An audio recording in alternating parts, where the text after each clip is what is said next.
Hello, everybody, and welcome to another episode of Moving into the Future. Today, I'm joined by my good friend Andrew Foulsham from Walsh Movers out of Boston, one of our OMA partners there. If you may remember, Andrew joined us last year around Veterans Day. He is a veteran himself and served in our military, and also started a non-for-profit group called Second Salute, which we spoke again about.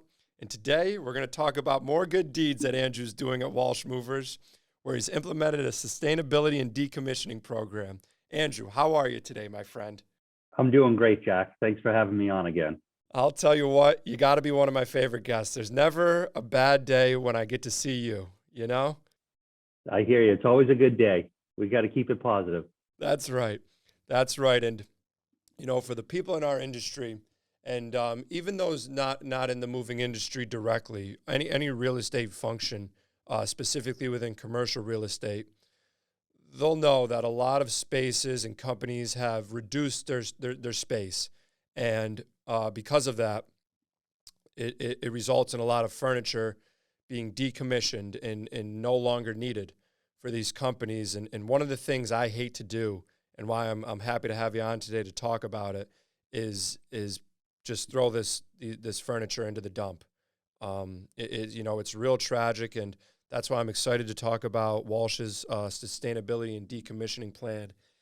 How did you go about first implementing this plan and creating this plan and seeing that something more needed to be done in order to make sure that these items stayed out of the dump?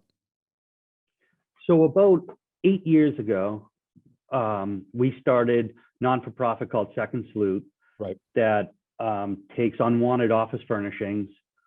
We take that, we donate it to disabled veterans. So we'll either take the furniture, try to repurpose office furniture for a residential setting, or we'll try to liquidate the furniture to a wholesaler and then take the cash donation and provide that to the veterans.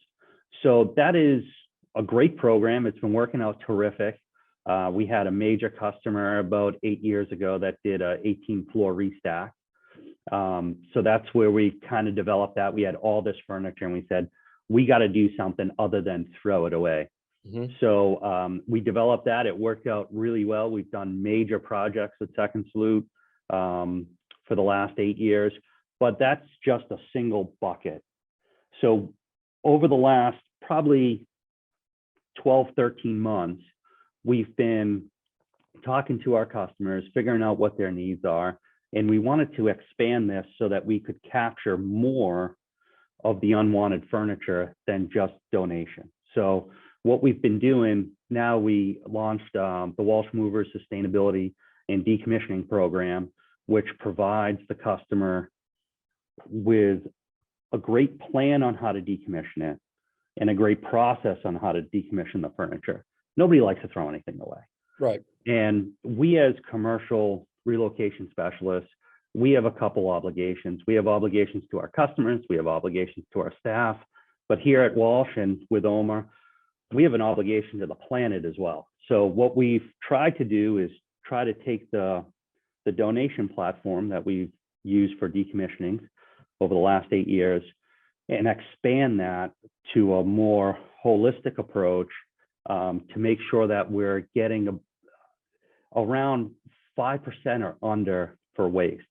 So for a project, we'll go in, we'll give them a full plan on how we're going to decommission it, and we'll let them know by pounds each category. So for example, I have this major project going on. They have an estimated 1.9 million pounds of unwanted furniture. Wow. It's crazy, right? And their space is roughly 400,000 square foot building in the outskirts of Boston. So we went in there, we presented this to them. We said, you have 1.9 million pounds of unwanted furniture. What we're going to do with it, X amount of pounds are going to be recycled. There's no value on the used market for some of these items. 6-drawer lateral file cabinets, which nobody uses anymore. Right. So all that will be recycled. We're going to take that metal, recycle it. The recyclers are going to then go ahead and make new metal out of it and make new product. And that's great for the environment. We're going to donate some stuff. We have a wish list that we deal with Second Salute. So some of the items are going to be donated to veterans, and we'll work on placement there. And then we have some product that's still marketable in their space that we're going to get a liquidator in there, a wholesaler, used furniture vendor, and they're going to purchase that, and we can credit the customer's move cost based on that purchase. So we use donation, resale, recycle, and disposal. Disposal is the last item that we want to do, but sometimes there are some items on the job that can't be recycled, mostly work surfaces because of the glue content. But it's a great program for the customer. It reduces their cost, and it's great for the environment, and it's good for our business. Absolutely. And it's no different than putting together a move plan and all of the detail and coordination that goes into that. I think so many times when movers see a disposal project, it's simply just, all right, we're loading this up on the truck and we're bringing it to the dump, and that's where it's going. And it's just it's easy is what that is. That's the easy way out. But when you're doing a move, for example, and you're moving a company from one office to another, there's detail and coordination that needs to go into, all of the packing and labeling and designations and, the disassembly and the reassembly of all of the furniture. And there's just many variables at play when you're doing an office move. That's comparable to what you're doing now with these decommissioning and sustainability plans. It's just another level of detail that you're putting forth in order to make sure it stays out of the dump. And again, ultimately, even though it does add more detail, just because you're adding that detail does not mean that it's costing the client more money. And as a matter of fact, you're saving the client money because of the liquidation portion and even recycling. And that sort of thing, it saves money to do that as opposed to putting it in the dump. That's correct, right? That is correct. Yeah. So we use a wood waste recycler for any of the old wood furniture that's not marketable anymore. They'll grind it up. They'll use it for manufacturing of new wood. They'll go ahead and use it for wood fuel. But there is a cost there, but it's a little bit less than disposing of it. But we offset that cost by the scrap value for anything that's metal. Right. So what we do is we provide a full decommissioning plan, and that's explained out in our plan when we go through the proposal process. And at the end of the project, the customer gets a full, succinct sustainability report. It tells them what a great job they did for the environment, how many pounds of furniture they diverted from landfills, where each of those pounds went to: recycling, wood waste recycling, metal recycling, donation, and resale, reuse. Anything that's donated, we'll get receipts on that. We'll put that in the report. Anything that's recycled, we'll get the scale tickets for that. They can see exactly the pounds that went to the wood recycler and went to the metal recycler, and that's part of the report. So from a customer's perspective, we're doing hundreds of man hours of work, right, compiling this report that gives them all the information about their assets that they're decommissioning. They can take that, they can submit it to their tax professional, they can use that to apply for grants or LEEDs, when buildings get certified for LEED certification. That's part of the process there. And that's why we put it in pounds, because that's where a lot of these grants and government agencies, they want to know the poundage, not the item count. Which is kind of unusual, because movers, we do it by item count, but we have a great process of estimating the poundage of the furniture and then tracking the poundage of the furniture. And it's really great because I talk to my customers and they'll say, well, Andrew, that's great, but it sounds like it's going to take a lot of extra time, which equals a lot of extra cost Right. And then I explained to them that a lot of your additional cost in tagging the furniture for donation, tagging it for resale, for all these different avenues that the furniture has to go to responsibly decommission it, that's offset by saving dumpster costs, by the scrap value that right now scrap's at $180 a gross ton. So for every 2,000 pounds of scrap, you get $180. We take that, we offset the move cost on it. Right. So it's a win-win situation. Everybody's winning. The customer's winning, the environment's winning. And not only that is, you talk to people and you say, hey, we're going to resell your furniture. I let them know where the furniture is going to go. Right. Most of the time when you bring a used furniture, a used furniture vendor in, okay, yeah, they're going to give you some money for the product. Well, that's great. They're winning, right? But not only that, you have small business owners that can't afford to go to a Steelcase dealership or Herman Miller dealership and pay $5,000 a cube. They're going to go to their local used furniture vendor and they're going to pay $250 a cube. And now they can work on growing their small business. So everybody wins in this scenario. Yeah. And that's the point. And that's the key for it. It is a win-win-win all the way around. I wanted to find out, so, you talk about measuring these items in pounds. That's very common from the residential moving, as all of that is measured in pounds. They do it by poundage there. Is the system that you created for that, is that like an internal software that you're using, or did you do it in like a sort of spreadsheet where basically, like the measurement used to be each cubic foot equals 7 pounds? So like that's one way to do it there. Is that how you guys are doing it, or do you guys have another equation for that? So coming from a furniture background, like I said, we normally deal in pieces. So we set up a comprehensive spreadsheet for our estimators, which took a great deal of time, but we invested the time into this program. And you can go ahead and put in a 3-drawer lateral file cabinet, and it'll tell you it weighs, the estimated weight on that is 78 pounds. You can put in a L-shaped Knoll desk in there, and it's going to tell you that the estimated poundage is 312 pounds. So we've compiled all that. We've done the research and the data entry for that spreadsheet to help us estimate it very quickly. We also have empirical data that we use to make sure that we estimate these properly. So if you're estimating a project, normally you do a piece count, you get about 30 pieces on a truck or whatever it is for you. We know that we've brought truckloads of furniture to the scrapyard, and normally we're around, full truckload is about 9,000 pounds of metal scrap value. So we rely on empirical data to help us estimate it from the proposal standpoint. And then when we get into the to actually starting to implement this program, we work on the spreadsheet that we developed with all the weights, and we can get a more accurate count of that. But the best thing is when we develop the report, you're getting the scale ticket that tells you we weighed the truck, it weighed in at 26,000 pounds.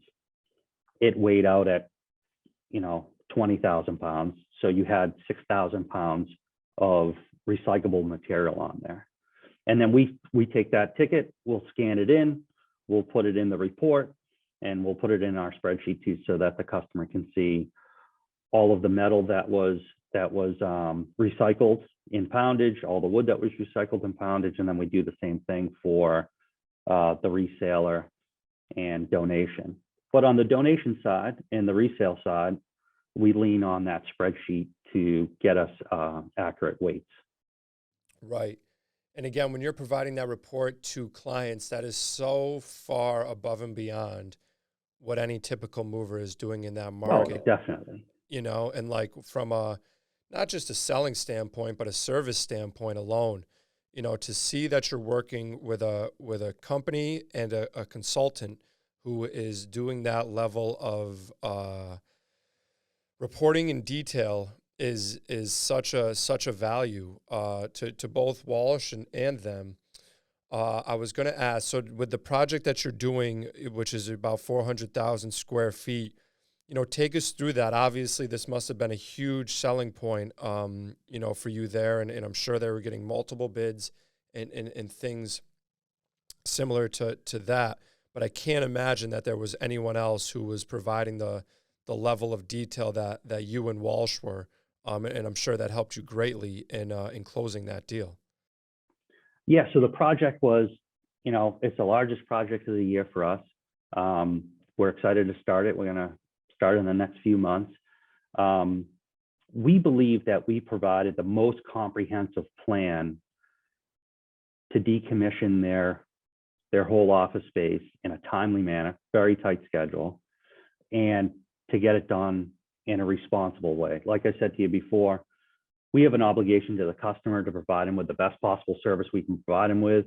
We also, here at Walsh, we take real pride in having an obligation to the environment and trying to impact it as little as possible. So this is a great program for this. So we went into this process. As you know, we conduct a site survey.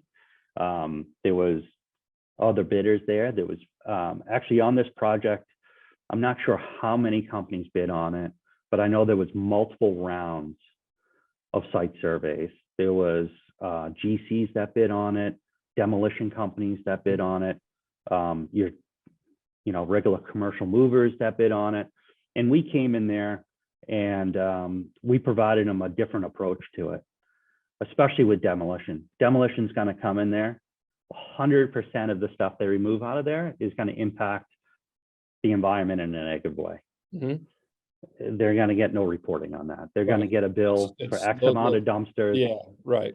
And the cost of that's going to be very expensive.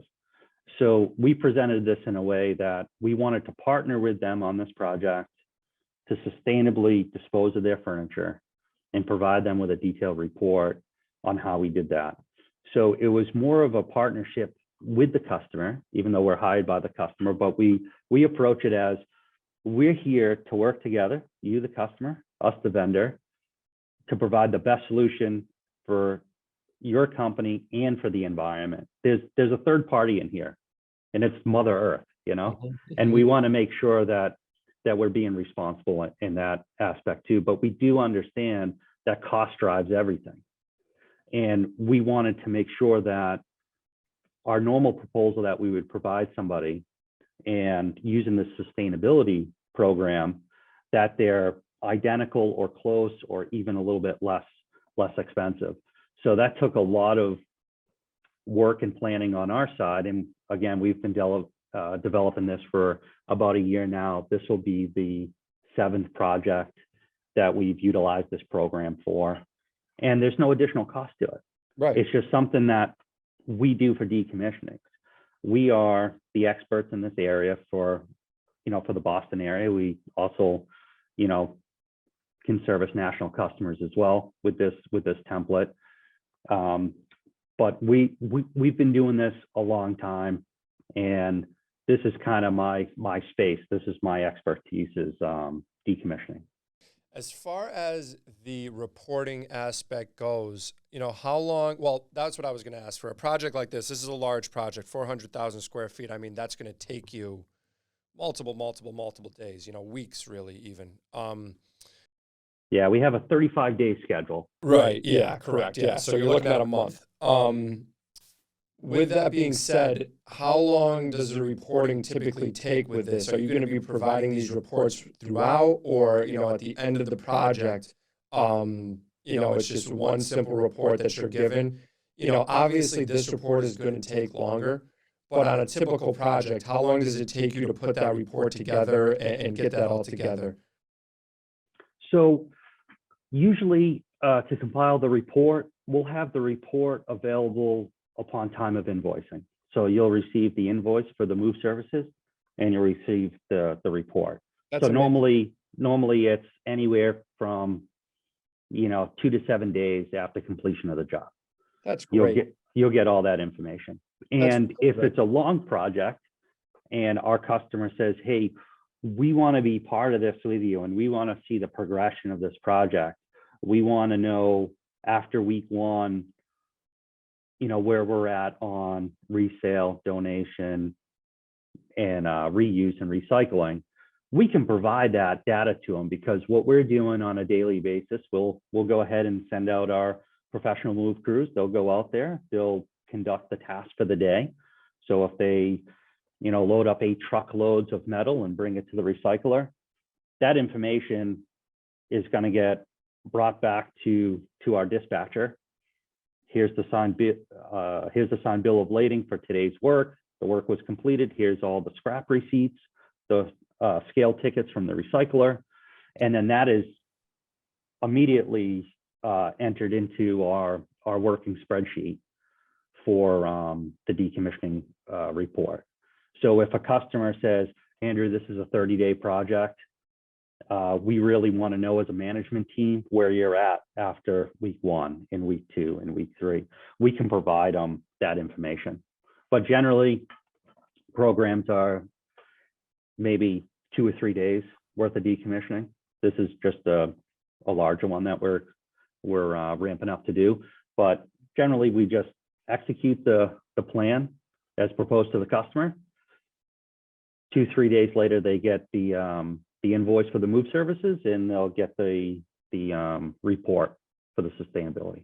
That's really impressive. What a refined process too, because again, I think many people would think like, it's just so much easier to throw it in the dump. But with that said, and albeit it is easier, this doesn't take much more. It's not far more effort in what you're going to be doing from, like I said, offering quality service, promoting your business, and then saving the planet. It's a win-win-win across the board that way. As far as establishing those relationships with, obviously, we scrap metal all the time. We know who those people are. As far as the wood scrap and getting that, cut up and stuff like that, did you have that existing relationship, or was that somebody who you seeked out to find when you started this program, or had you already maintained that relationship? We did not have a relationship for wood recycling. Right, because that is kind of relatively unique, It is unique, but it's not as unique as you think it would be. Right. I guarantee you, after this great podcast, if you hopped on, the search engine and you said, wood recyclers, you'll probably find 3 or 4 in your immediate area. A lot of people just don't know that that's what they do. So, right. For example, there's a waste management company in our area. Everybody knows about it. You call them up, they drop you off a couple dumpsters, you fill them up with construction waste. They charge about $900 to $1,000 right. 40-yard dumpster. Yep. I never knew this, but they have a whole wood recycling program. I know of the company, but I didn't know of their services. So it takes effort on the front end from you as the service provider.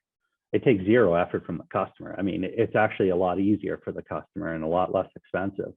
There's no additional effort that they need to put into this because we've done it all.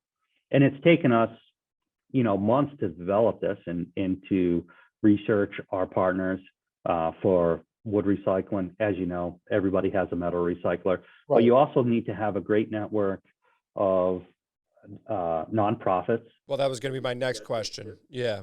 Yeah, and that just takes time and effort. And all you have to do is spend 10, 15 minutes a day, or have a project coordinator when they have some downtime do that for you, and just reach out to people in your community that you can get this stuff to. Reach out to nonprofits. Check with waste management companies to see if they recycle wood. It's just a couple phone calls or checking their website. And it's not as daunting as you think it would be, but it does take time. And that's what we invested into this program for our customers. We invested a good amount of time developing this and developing relationships and a great process to sustainably decommission their product. Yep. And again, that small amount of time goes such a long way. to providing great service and creating a unique experience that, frankly, or unique service, I should say, that no one else in your market currently is offering as robust as Walsh Movers does. So that's really fantastic. As far as the non-for-profits go, obviously you have Second Salute, but are there any other ones that you're okay shouting out that you've been able to donate furniture to? Sure. So St. Thomas, which is a local church in my town, we get them computer monitors, whiteboards, stationery. So that type of stuff, office supplies, and whiteboards, corkboards, bulletin boards, mail sorters, stuff like that. You can get that sourced to a local school or a local church or synagogue, or wherever. Any local community program that has limited budget, they would love to get that stuff from you. Right. And a lot of people don't know that we do this every day, and that we fill bins of 3-ring binders and throw them in the dumpster. Right. We don't do that anymore. Right. Because we have a separate mission, and our mission is to dispose of little as possible, impact the environment as little as possible. So when we get those items in, even if a customer says, hey, I don't need this sustainability stuff, we're still bringing it back here and doing it, because that's our mission here at Walsh. But there's so many different avenues to donate stuff that's easy. And the easiest thing for companies to do is schools and churches, because they have a very limited budget, and that's consumable items that they can use all the time. A monitor is only good for X amount of years. They need some monitors for the religious center, or they need pens and paper and stuff of that nature. So that's stuff you always can get to them. Yeah, that makes sense. And I'll tell you what, I didn't realize it when we started this or when we planned this, but it's Earth Day this week. But yeah, I'll tell you what, Andrew, you continue to do God's work, brother. I'm doing the best I can. I'm on the path, and I'm going there. Nothing's going to stop me. That's right. And I'm glad I get to be on the path with you. You really are one of the best gentlemen I know, not just in this industry, in the world at hand, brother. I appreciate it. I'm excited to get down there next month for our young leaders graduation. Couldn't be more excited for that. You got any plans for the group since you're hosting in Boston? So I got a couple things to pepper in the schedule. There's this great place that opened. It's called 5 Iron.